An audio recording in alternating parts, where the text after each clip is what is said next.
इच्छा शक्ति मजबूत हो तो समय को दोष देने की जरूरत ही नहीं पड़ती। हम आज आपको एक ऐसे ही गांव की तस्वीर के साथ वास्तविक उदाहरण से रूबरू करवाने जा रहे हैं जो ग्राम पंचायत मुख्यालय पिछले 50 वर्षों से बदहाली का दंश झेल रहा था। उस पंचायत की हाल के 2 सालों में तस्वीर बदल गई। ये सब हुआ एक युवा सरपंच की सोच और उनकी मजबूत इच्छा शक्ति की बदौलत। हम बात कर रहे हैं जालोर जिले के सांचौर उपखंड क्षेत्र के चौरा ग्राम पंचायत की, जिसका अब तक वर्षों पुरानी इस ग्राम पंचायत का कोई खास रुतबा नहीं था। पिछले 2 वर्षों में इस गांव की तस्वीर ही बदल गई। वर्ष 2020 में पंचायत राज चुनाव में युवा प्रतिभाशाली सुनील बिश्नोई चौरा गांव के सरपंच चुने गए थे। युवा सरपंच ने इन 2 वर्षों में गांव को नई दिशा दे दी। पंचायत मुख्यालय का विकास, खेल मैदान, गार्डन, गोचर भूमि में विभिन्न प्रकार के पौधे लगाने के जैसे कार्य तो किए ही, साथ ही गांव के विद्यार्थियों के लिए पढ़ने को लेकर पंचायत मुख्यालय पर हाल ही में एक अत्याधुनिक लाइब्रेरी भी तैयार की है, जिससे प्रतियोगी परीक्षाओं की तैयारी करने वाले विद्यार्थी आराम से शांत वातावरण में पढ़ाई कर सकते हैं। युवा सरपंच सुनील बिश्नोई की इस पहल पर बनाई गई लाइब्रेरी में कई प्रकार की किताबें, समाचार पत्रों के अलावा इतिहास, संस्कृत, हिंदी, सामान्य ज्ञान, मनोविज्ञान की सामग्री भी उपलब्ध है। ग्राम पंचायत मुख्यालय पर राजकीय उच्च माध्यमिक विद्यालय है, जिसमें आसपास के करीब 10 ग्राम पंचायतों के छात्र जुड़े हुए हैं। चौरा में बनी लाइब्रेरी युवाओं के अध्ययन के लिए अनुकूल माहौल तैयार कर रही है।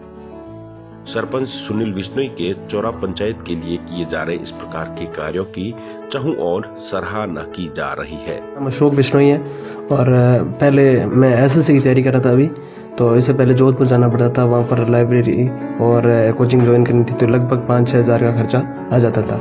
और अभी ये सरपंच साहब ने जो व्यवस्था की है, इसके अंदर हमें मतलब शांत वातावरण मिलता है और उसका खर्चा भी बच जाता है और घर से दूरी भी कम है, तो हम यहाँ आकर अध्ययन कर रहे हैं और यकीनन एक दिन सफल हो जाएंगे। और सरपंच साहब की ये अग्रणी पहल हमारे लिए बहुत ही कामगार साबित होगी।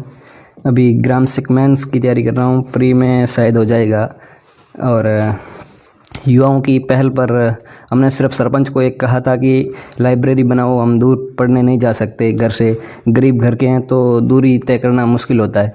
तो हमारी एक ही कहने पर एक नवाचार पहल की है इस पंचायत में और लगभग ये जालोर ज़िले में पहली है। मैंने अभी ग्राम सेवक प्री का एग्ज़ाम दिया है, जिसमें उसके बाद हमने सरपंच साहब से गुजारिश की कि आप हमारे इस चौरा में जो शिक्षा के प्रति थोड़ा कम है, इसलिए इसको बढ़ावा देने के लिए लाइब्रेरी का निर्माण कराएं। इसलिए उन्होंने कम समय में लाइब्रेरी का निर्माण करवाया। गांव के अंदर ग्राम पंचायत स्तर पर लोग हमेशा व्यक्तिगत काम पे फोकस ज़्यादा रखते हैं।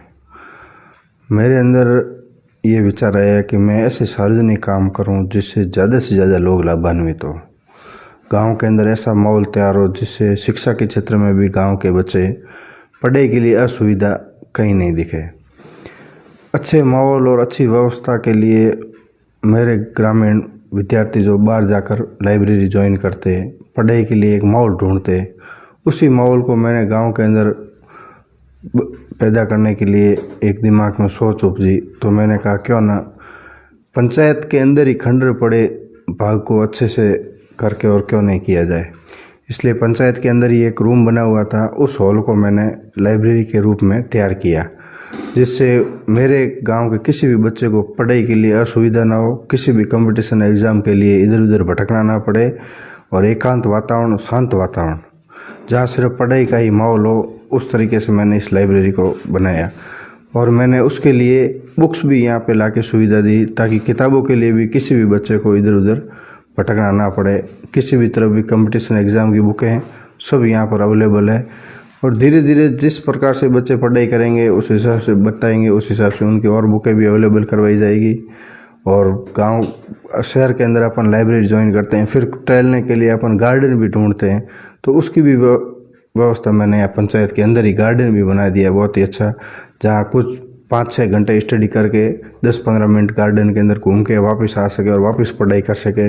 समस्त सुविधा जो एक शहर के अंदर होती है वो मैं धीरे धीरे गांव के अंदर पूरी करने की इच्छा रखता हूँ और 100% मैं इस इच्छा पे खरा ही उतरूँगा।